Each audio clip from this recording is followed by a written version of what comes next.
Hello and welcome to the Creativity Cabinet, where we are grateful for lots of things. Thanksgiving is coming up, and this video I'm going to be showing you how to make a couple of really nice, very simple and inexpensive Thanksgiving projects.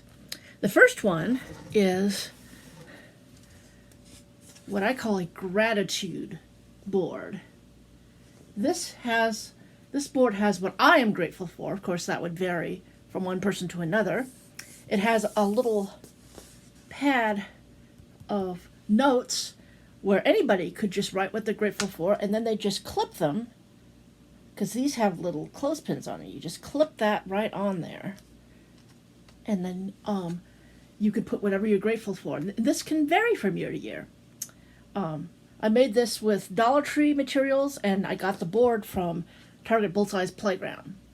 And just for fun, I also felt like, what's Thanksgiving without a turkey? So I'm also going to show you how I made this little turkey out of mostly Dollar Tree things. And this is something that I was inspired to do by a thing that I saw at Hy-Vee that cost $5.99. I know that this costs less than $5.99. And he says eat pumpkin pie because he's kind of inspired by the Chick-fil-A cow that is telling you to eat something other than him. So let's get to making art.